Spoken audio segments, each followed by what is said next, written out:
காக்கி உடுப்புக்குள் இருக்கும் கவிதை உள்ளம் காவல்துறை அதிகாரி திருமிகு வே வனிதா அவர்களை வாழ்த்துறை வழங்க அழைக்கிறோம்.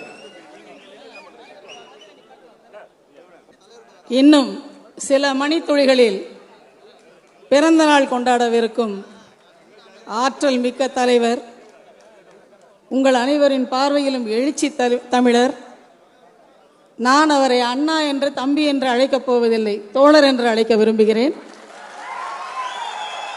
பெரும் மதிப்பிற்கும் மரியாதைக்கும் உரிய மாண்புமிகு டாக்டர் தொல் திருமாவளவன் அவர்களுக்கு,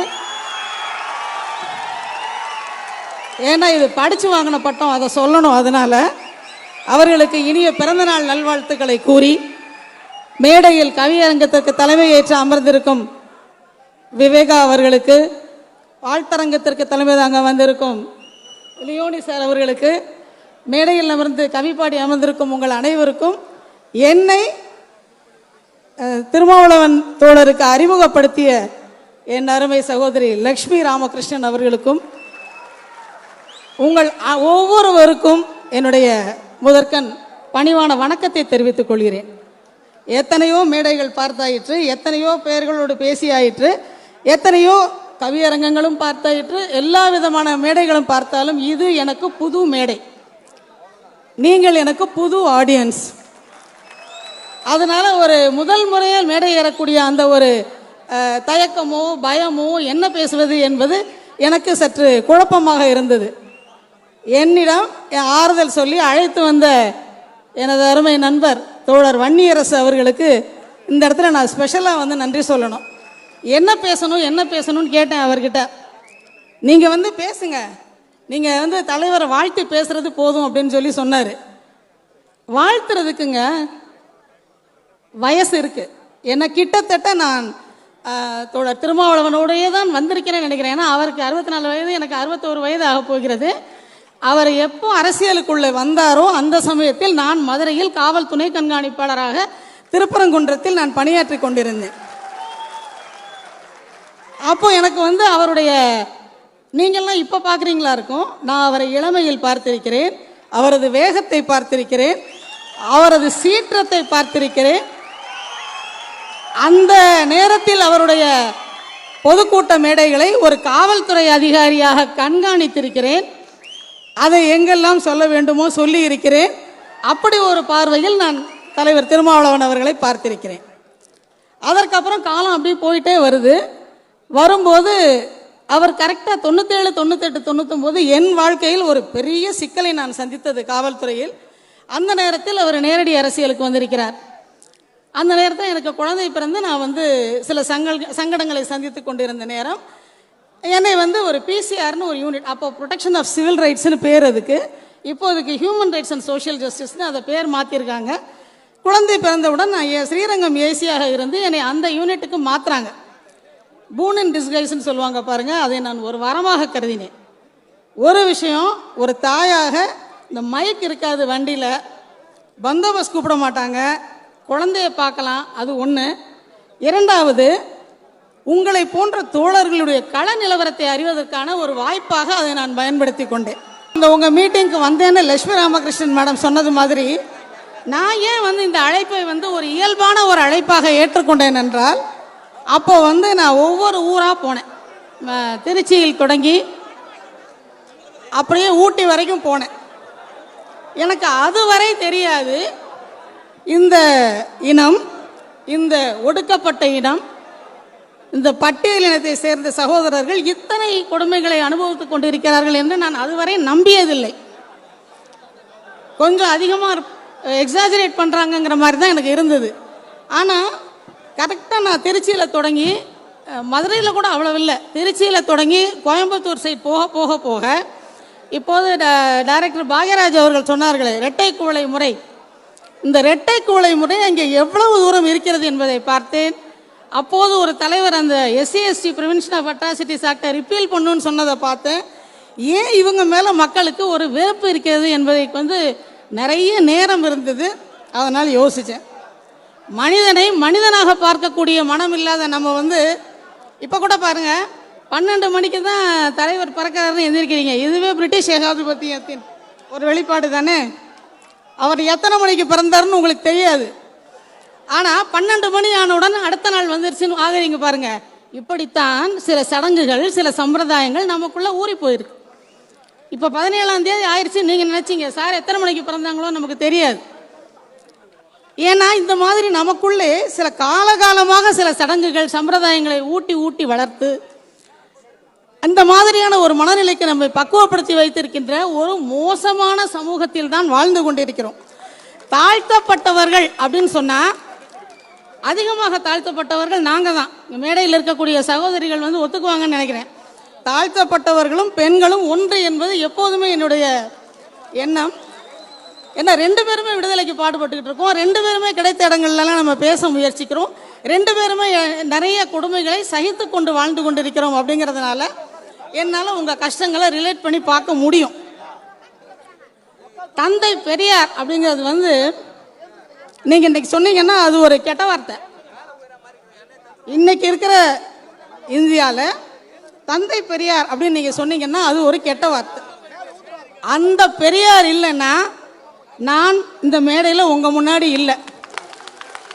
அந்த பெரியார் இல்லை என்றால் தலைவர் திருமாவளவன் இந்த மேடையில் இல்லை. அதை வந்து எல்லாரும் அதனால தான் அவர் பேரை சொன்னாலே எல்லாருக்கும் பிடிக்கல அப்படிங்கிறது உங்களுக்கு எத்தனை பேருக்கு தெரியுமோ எனக்கு தெரியாது. பெரியாரை பற்றி பேசும்போது எனக்கு ஒன்று தோணும். அவர் திருமணம் செய்து கொள்ளவில்லைன்னு எல்லாரும் கேட்டீங்க. அவர் நானே திருமணம் செய்யாது ரொம்ப லேட்டாக பண்ணதுக்கு காரணம் பெரியார். திருமணத்தில் என்ன இருக்கு?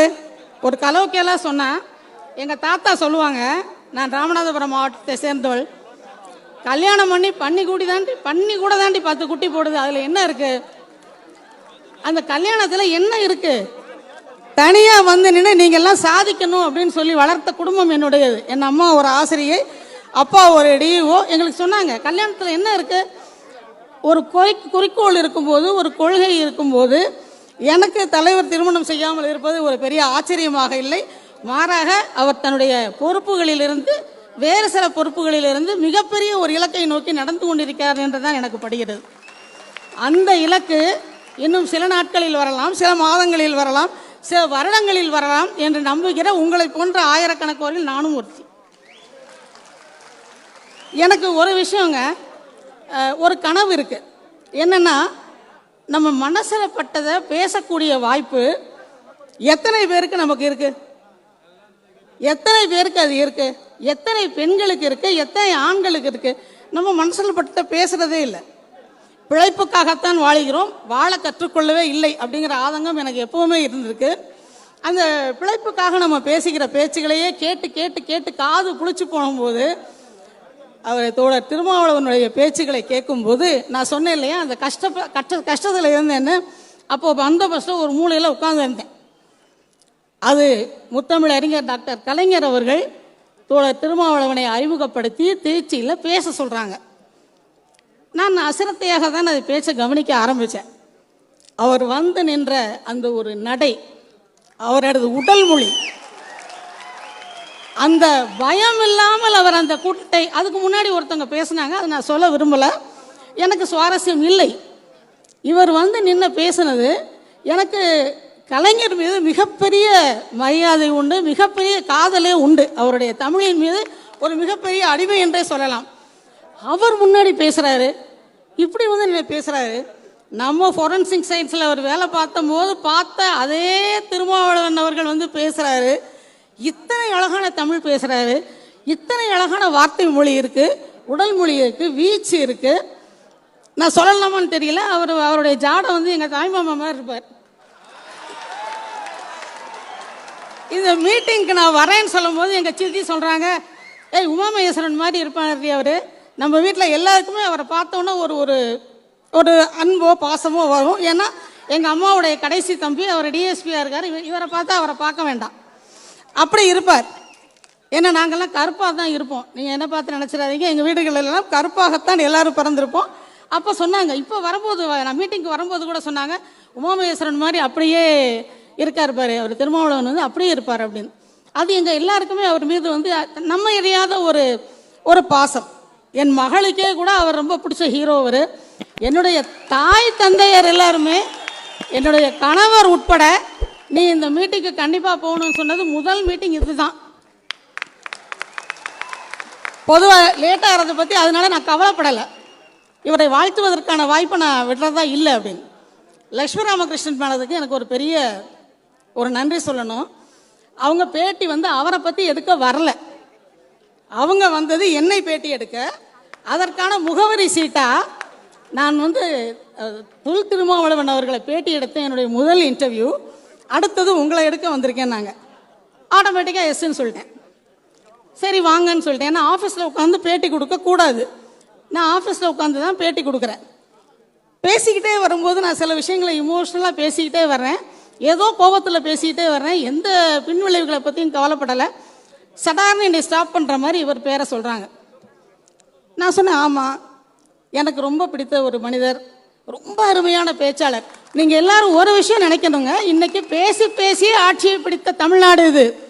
இன்று மிகச்சிறந்த பேச்சாளர்களில் முதன்மையானவர் சொல்லப்போனால் ஒரே ஒருத்தர் தோழர் திருமாவளவன் அவர் தான்.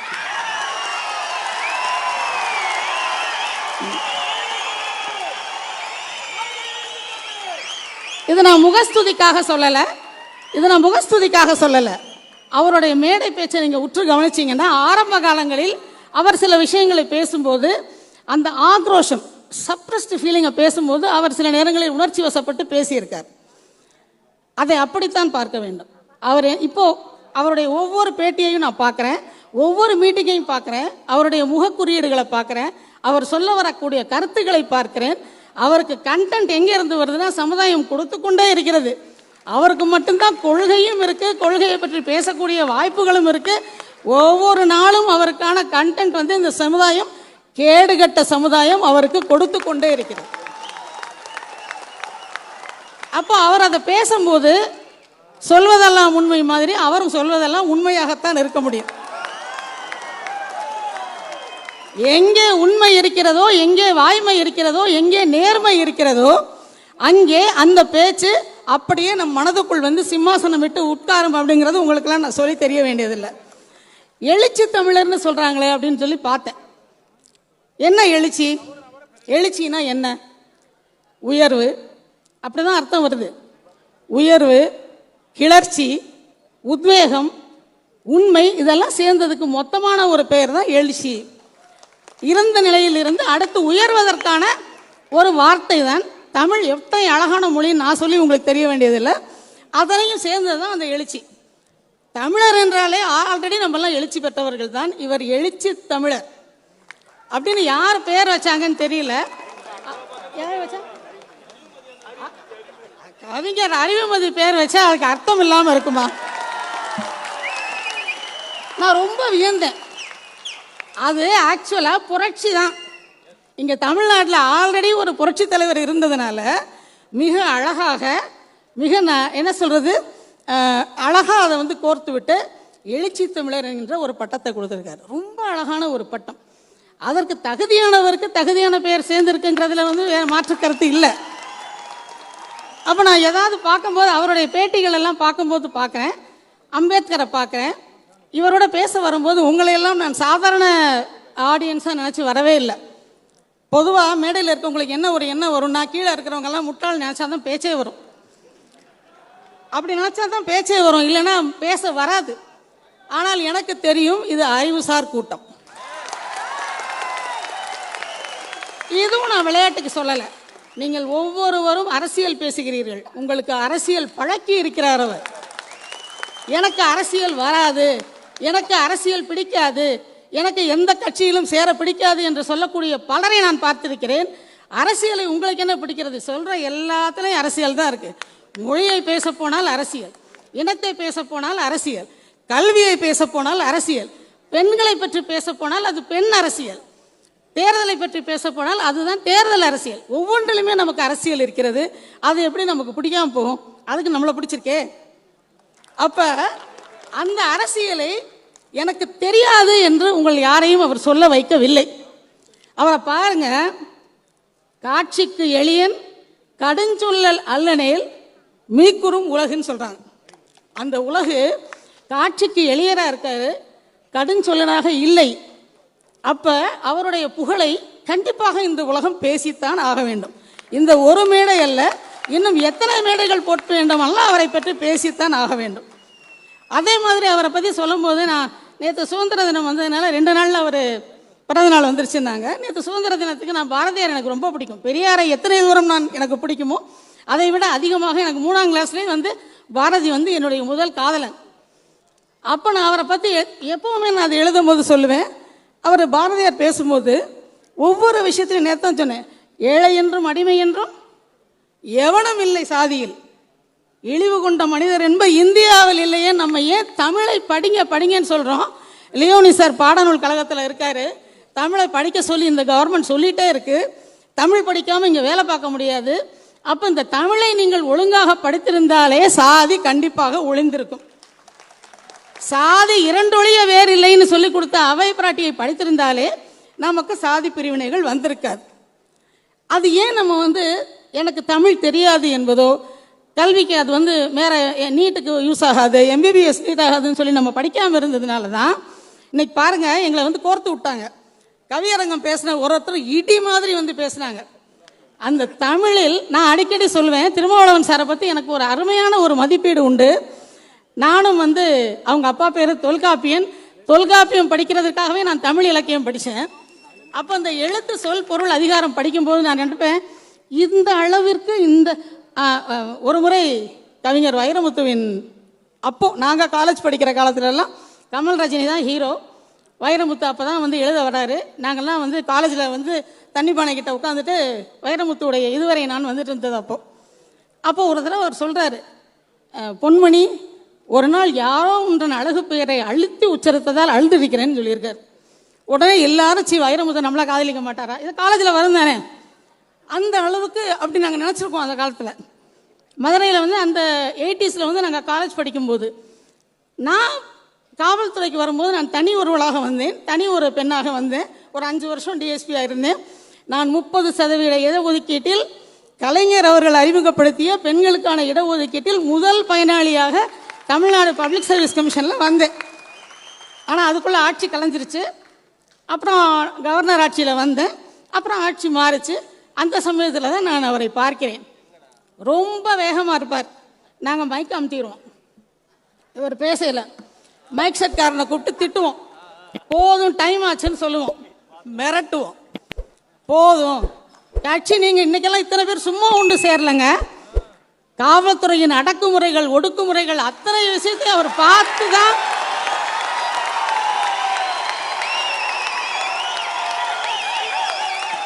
ஒரு